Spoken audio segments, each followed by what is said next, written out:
India देख रहे हैं आप और आपके साथ मैं हूं सुरभि तिवारी। यूपी विधानसभा के मानसून सत्र का आगाज हो गया है, जहां पहले ही दिन राम मंदिर चढ़ावा चोरी के मुद्दे पर संग्राम छिड़ गया। विधानसभा में समाजवादी पार्टी के विधायक तख्ती, बैनर और दान पेटी लेकर पहुंच गए। विधानसभा के बाहर प्रदर्शन कर सरकार को घेरने लगे। समाजवादी पार्टी के विधायकों ने पूछा कि आखिर चढ़ावा चोरी का खेल कब से चल रहा था, चोरी का पैसा कहां गया। साथ ही मुख्य आरोपियों को बचाने के आरोप भी समाजवादी पार्टी ने लगाए हैं। समाजवादी पार्टी के इन आरोपों पर मुख्यमंत्री योगी का फौरन जवाब भी सामने आया। सीएम योगी ने कहा कि जो लोग राम भक्तों को गोलियां चलवाते थे, मंदिर निर्माण में बाधा डालने का काम करते थे, वो आज किस मुंह से अयोध्या की बात कर रहे हैं। इधर विधान परिषद में यूपी के डिप्टी सीएम केशव प्रसाद मौर्य ने भी समाजवादी पार्टी पर कड़ा प्रहार किया। उन्होंने ये कहा, भव्य मंदिर देखकर इनकी छाती फट रही है। सफाई ऐसे चिल्ला रहे हैं जैसे इनका पैसा चोरी हुआ है। लेकिन समाजवादी पार्टी आरोप लगा रही है कि सरकार चढ़ावा चोरी के मुद्दे पर जवाब देने के बजाय भाग रही है। हालांकि इन सब के बीच अब सवाल यह भी है कि चढ़ावा चोरी पर मचे संग्राम का अंजाम क्या होगा। 27 के रण में चढ़ावा चोरी क्या सबसे बड़ा मुद्दा होगा।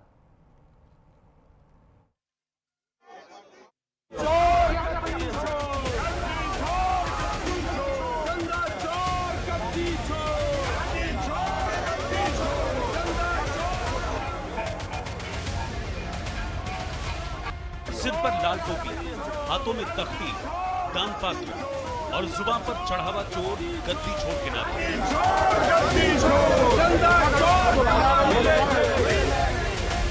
तस्वीर उत्तर प्रदेश विधानसभा की है, जहां समाजवादी पार्टी के विधायकों ने मानसून सत्र के पहले ही दिन चढ़ावा चोरी के मुद्दे पर सरकार को अपने तल्ख तेवर दिखा दिए।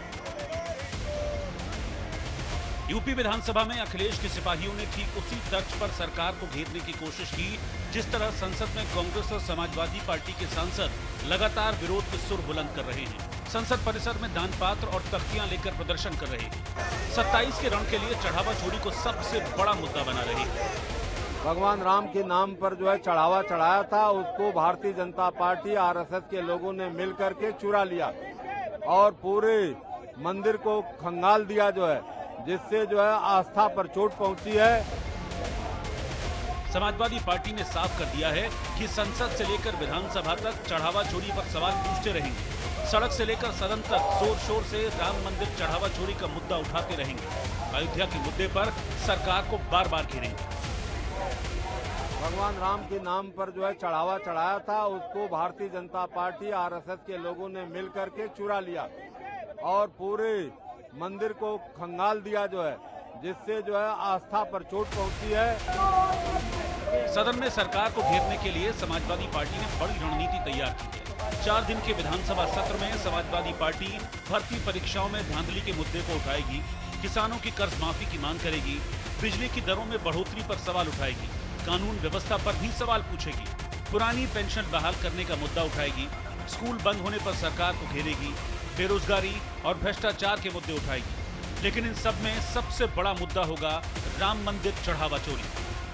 और सरकार पर प्रहार के लिए समाजवादी पार्टी ने इसे ही सबसे बड़ा हथियार बनाया है।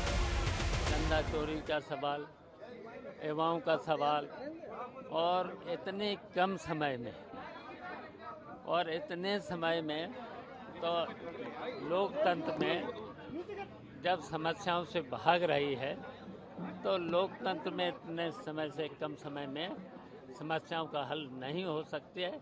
कि मर्यादा पुरुषोत्तम भगवान श्री राम के अयोध्या जन्मभूमि के जो मंदिर बने, उस मंदिर में इतनी बड़ी लूट हुई, चढ़ावा चोरी हुई, रामधन की चोरी हुई, उसको लेकर पूरा देश जानना चाहता है। जहाँ मुख्यमंत्री जी बराबर दौड़ा मारते थे, आज वहाँ इतनी बड़ी डकैती पड़ी, आखिर मुख्यमंत्री जी का ध्यान उस तरफ कब जाएगा। छोटे नौकरों को जेल में डाल करके बड़े लोगों को बचाया जा रहा है। एक तरफ विपक्ष चढ़ावा चोरी, परीक्षाओं में धांधली समेत कई मुद्दों पर सरकार को घेरने की कोशिश कर रहा है, तो दूसरी तरफ योगी सरकार अपने 10 साल के कामकाज को सदन के जरिए जनता के सामने रखने की तैयारी में है। विधानसभा सत्र में योगी सरकार का एजेंडा है 2026-27 का अनुपूरक बजट, नए विधेयक पारित करना, सदन में 10 साल की उपलब्धियां रखना, जनहित की योजनाओं के लिए वित्तीय प्रावधानों को मंजूरी देना, विकास के मॉडल को बताना। अयोध्या के मुद्दे को वे लोग उठा रहे हैं जिन्होंने राम भक्तों पर गोलियां चलाई थी। जो जय श्री राम बोलने पर लाठी गोली चलाते थे, जिन्होंने श्री राम मंदिर के निर्माण में वकीलों की अपनी फौज न्यायालय में खड़ी करके इस पूरे कार्यक्रम को बाधित करने का प्रयास किया था, जिन लोगों के समय में किसानों के हितों पर कुठाराघात हुआ था, जिन्होंने उत्तर प्रदेश के अंदर किसानों को जल नहीं, पानी नहीं दिया, खेत के लिए पानी नहीं दिया,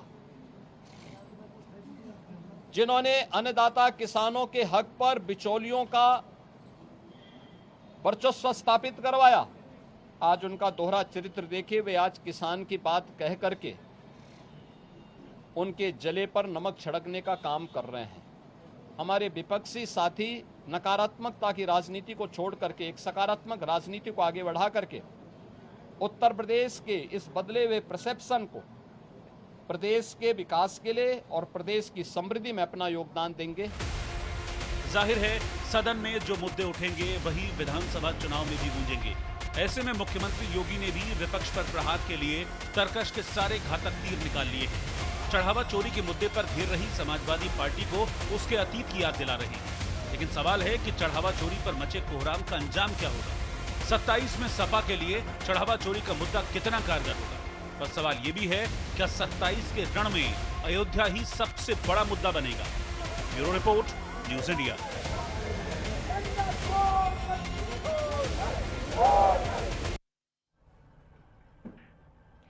तो वहीं यूपी विधानसभा में विपक्ष के हंगामे पर योगी सरकार के मंत्रियों ने कहा कि विपक्ष के पास जनता के मुद्दे नहीं, सिर्फ हंगामा करने की ही राजनीति बची हुई है।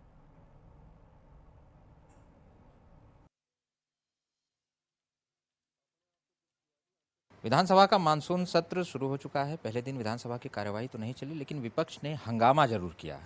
हंगामा वहीं विधानसभा का मानसून सत्र शुरू हो चुका है। आज सदन में माहौल गमगीन था, लेकिन विपक्ष वहीं चढ़ावा चोरी के मामले पर लगातार हमलावर था, तख्तियां लेकर आया था, नारे लगा रहा था, तमाम तरह का विरोध जता रहा था। हमारे साथ ज्यादा बातचीत करने के लिए इसमें परिवहन मंत्री दयाशंकर सिंह साहब हैं। मंत्री जी, वहीं रूप देखने को मिला आज फिर सदन में। माहौल तो गमगीन था, लेकिन विपक्ष लगातार वहीं चढ़ावा चोरी, आम जनता के मुद्दे कहीं हट नहीं गए इसमें। देखिए, समाजवादी पार्टी को सबसे पहले जा करके अयोध्या में भगवान श्री राम के सामने प्रायश्चित करना चाहिए कि हमने जो पिछली गलतियां की हैं उसके लिए भगवान हमको माफ़ करें। और उसके बाद, क्योंकि वो राम के अस्तित्व को ही नहीं मानते थे, वहाँ तो बाबरी मस्जिद मान रहे थे। वो माननीय नेताजी मुलायम सिंह जी के जो उस समय का संसद का बयान हो, चाहे प्रदेश में उनका विधानसभा में बयान हुआ, आप उसको पढ़िए। वो क्या राम जन्मभूमि मानते थे? या माननीय रामगोपाल यादव जी जो है उस समय राज्यसभा में और लोकसभा में बोलते थे, वो कभी मानते थे कि वो तो उसको बाबरी मस्जिद मानते थे। उन्होंने संसद में कहा कि जो लोग, हमने कहा था परिंदा पर नहीं मार सकता था, लेकिन जो लोग चढ़े उनको वहीं पर मैंने निपटा दिया। हाँ, बड़े लोग जो हैं उसमें बाहर। देखिए, बड़ के लोग जो है अपने जीवन को इस देश और समाज के लिए समर्पित किए हैं, और ये लोग अपने परिवार के लिए जीते हैं। दोनों में बहुत अंतर है। केवल आरोप लगा देने से कोई आरोपित नहीं हो जाता है। जिन लोगों की बातें वो कर रहे हैं, उन्होंने भौतिक सुख सुविधाओं से ऊपर उठ करके समाज सेवा के लिए अपने आप को समर्पित किए हुए लोग हैं। वो प्रामाणिक लोग हैं। और इन लोगों ने क्या किया? ये लोग केवल अपने परिवार के लिए किया। उत्तर प्रदेश विधानमंडल दल का मानसून सत्र शुरू हो चुका है। उसी चाल, चरित्र, चेहरे, क्रिया प्रतिक्रिया, तमाम ऐसी बातें हो रही हैं। सर, आज वही स्थिति देखने को मिली फिर समाजवादी पार्टी की तरफ से, कांग्रेस की तरफ से, किस नजरिए से देखते? देखिए, समाजवादी पार्टी का जो आपने बड़े अच्छे शब्द प्रयोग किए हैं, समाजवादी पार्टी का चरित्र, उनका चिंतन, उनका चाल, उनका ढाल, सब अपराध बोध से ग्रसित है। यदि वो राम का भी नाम ले रहे हैं तो इसमें भी कहीं ना कहीं उनकी मंशा अच्छी नहीं है। और मुझे प्रसन्नता है कि अखिलेश यादव कम से कम राम की शरण में तो गए हैं। और उनका मैं बिल्कुल आपके चैनल के माध्यम से बताना चाहता हूं, अखिलेश जी जब राम राम करके वोट मांगेंगे तभी जनता उनका कल्याण करेगी, नहीं तो उन्हें माफ नहीं करेगी इस काम के लिए। क्या आप भी चाहते हैं कि उनका कल्याण हो जाए? निश्चित रूप से राम का नाम बोलेंगे तो जरूर कल्याण हो जाएगा। जनता कल्याण करेगी तो सत्ता में आएंगे। चुनौती आपके लिए होगी। ये देखिए, हम चुनौती से नहीं डरते हैं, वो कम से कम राम राम करके वोट मांगेंगे तो जरूर उनका कल्याण होगा।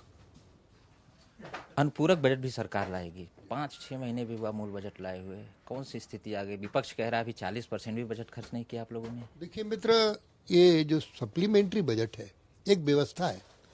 कुछ विभागों के लिए जरूर पैसा लेने का काम हमेशा सरकारें करती, तो ये सप्लीमेंट्री बजट कोई नया नहीं है।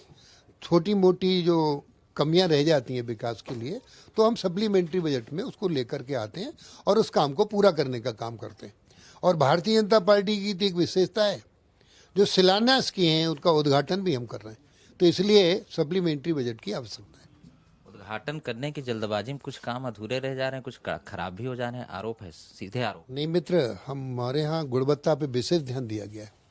हम हाईटेक जांचें कराते हैं, तो इसलिए गुणवत्ता से कोई समझौता नहीं है।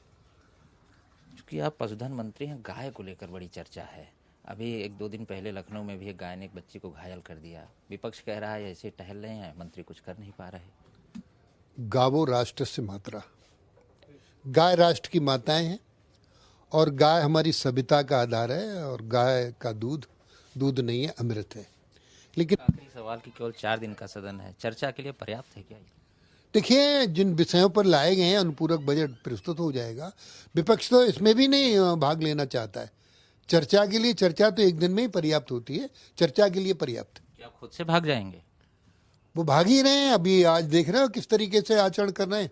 आज निधन के निर्देश थे, संवेदना थी। में तो कोई हंगामा हुआ नहीं, या तो शोक प्रस्ताव था।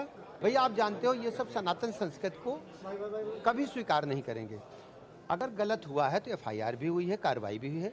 इनसे पूछिए चाहते क्या हैं वो क्या चाहते हैं। मैं तो बराबर कह रहा हूँ कि कोई दोषी बचेगा नहीं। हंगामा उनकी नियत बन गई है, जनता ने नकार दिया है। उनके पास कोई एजेंडा नहीं है। और समाजवादी पार्टी वैसे भी अराजकता के लिए जानी जाती है। सनातन संस्कृति पर जिस ढंग से पार्लियामेंट के बाहर इन लोगों ने उसका फूहड़ मजाक बनाया है, इसकी सभी लोगों ने निंदा की है और इनको माफी मांगनी पड़ेगी, समाजवादी पार्टी के हो चाहे कांग्रेस। मानसून सत्र शुरू हो चुका है, सदन के अंदर हंगामा नहीं हुआ लेकिन बाहर हंगामा हुआ। हमारे साथ ओम प्रकाश राजभर मंत्री जी हैं। बाहर हंगामा हुआ, दिल्ली से लेकर लखनऊ तक सब गर्म बा। देखिए, समाजवादी पार्टी के विधायक की डेथ हुई है। जब वो अपने विधायक की डेथ पे शोक संवेदना में खुशी मना रहे हैं, डब्बा कपारे पर रख के यहीं नाच रहे थे ना, देखा कहीं टीवी पे चल रहा था। अब सोचिए कि कितना, जब उनकी अपने विधायक की शोक संवेदना नहीं मना रहे हैं और बाजा बजा रहे हैं घूम करके। लोकसभा में स्पीकर कह रहे हैं कि आओ चर्चा करो, वहाँ भाग रहे हैं, बाहर हुआ नाच रहे हैं। सरकार तो चर्चा के लिए तैयार है। नीट बच्चों का मामला गंभीर तो है ही है ना। पेपर लीक की बात अगर समाजवादी पार्टी करे, जेकरे 72 गो छेद हो, वो बोलता है। जितनी परीक्षाएं होती थी, पेपर बिकते थे, बच्चे ले जा करके घरे जाके लिख के लिए आते थे। उत्तर प्रदेश के बाहर के बच्चे आते थे यूपी में परीक्षा देने, सपा की सरकार में की नकल होगी, पास हो जाएंगे। नौकरी बिकती थी, वो लोग आज चर्चा कर रहे हैं। कल ही आपका एक बयान आया कि अपने आप ही भाग जाएंगे ये लोग सदन से, कैसे भाप लिए आप ही? हम जानते हैं ना, देखिएगा ना, कल भगेंगे सानस से। जहाँ शुरू होगा तहाँ ये सब निकल लेंगे। आखिरी सवाल है, समाजवादी बड़े नेता हैं, कहते हैं आपको सीरियसली नहीं लेते हुए। तो कौन जरूरत है सपा के लोगों को? तो पीरात कहाँ के? हाँ, पीरात हो ना। महिला पहलवानों से यौन शोषण के मामले में बीजेपी के पूर्व सांसद और भारतीय कुश्ती महासंघ के पूर्व अध्यक्ष बृजभूषण शरण सिंह को दिल्ली की राउज एवेन्यू कोर्ट से बड़ी राहत मिली है। अदालत ने सबूतों के अभाव में उन्हें बरी कर दिया। फैसले के बाद बृजभूषण ने अपनी बेगुनाही दोहराई है। समर्थकों ने इसे न्याय की जीत बताया। इधर विनेश फोगाट ने कहा, उम्मीद नहीं छोड़ी है, हाईकोर्ट भी जाएंगे।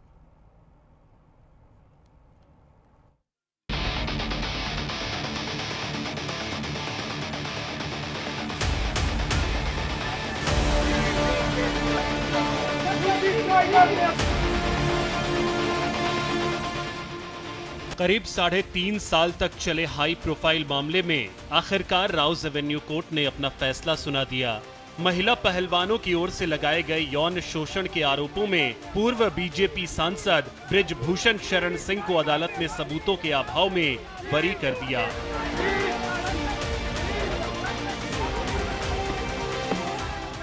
फैसला आते ही बृजभूषण शरण सिंह ने कहा, जिस दिन आरोप लगे थे उसी दिन उन्होंने कहा था कि अगर आरोप साबित हुए तो खुद फांसी लगा लेंगे, लेकिन अदालत ने उन्हें बरी कर दिया। बृजभूषण शरण सिंह के वकील ने भी अदालत के फैसले का स्वागत किया।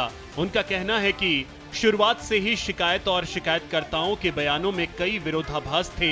अदालत ने इन्हीं तथ्यों पर विचार करते हुए फैसला सुनाया। हालांकि विस्तृत आदेश आने के बाद ही फैसले के कानूनी पहलुओं पर विस्तार से बात की जाएगी।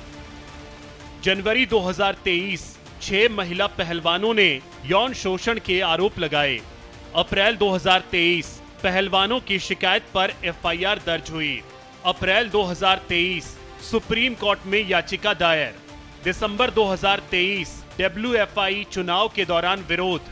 मई 2024 दिल्ली पुलिस की चार्जशीट के आधार पर आरोप तय।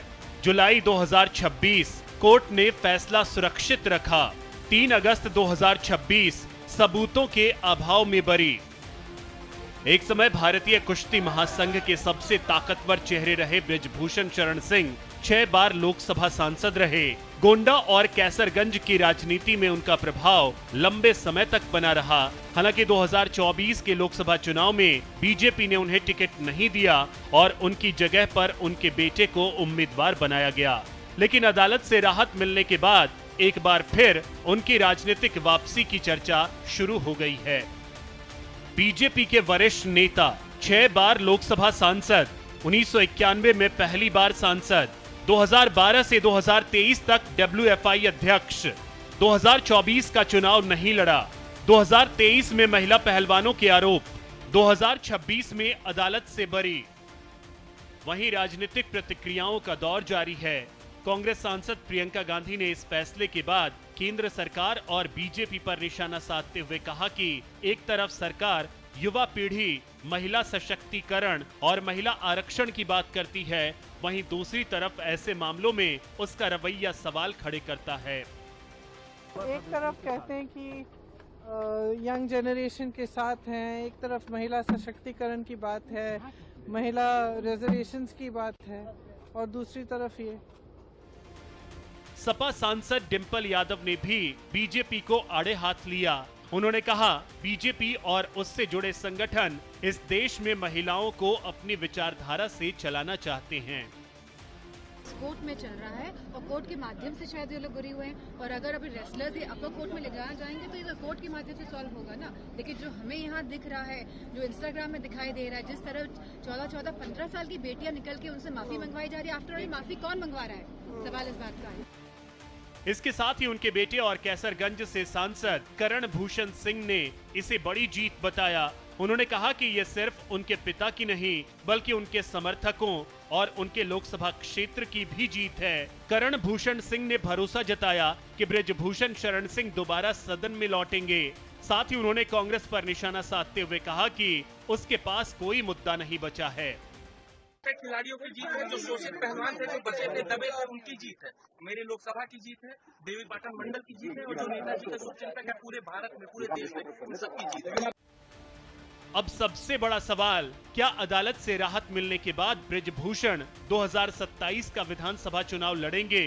राजनीतिक गलियारों में चर्चाएं तेज हैं, क्योंकि कैसरगंज और आसपास के इलाकों में आज भी उनका मजबूत जनाधार माना जाता है। हालांकि अभी तक ना तो बीजेपी की ओर से और ना ही खुद बृजभूषण शरण सिंह की ओर से 2027 का चुनाव लड़ने को लेकर कोई आधिकारिक घोषणा की गई है।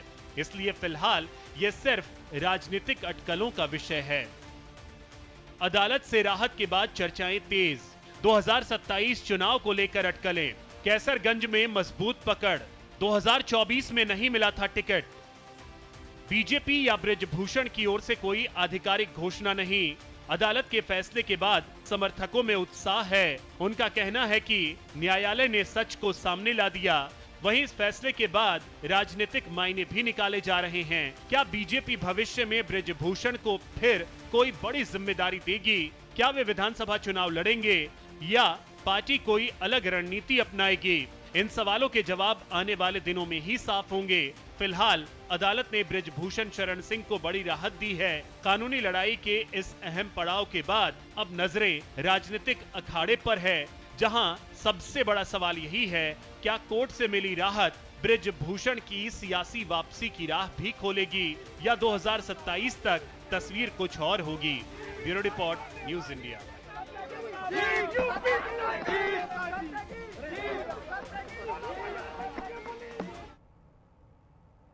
इसी के साथ फिलहाल इस बुलेटिन में इतना ही। नमस्कार।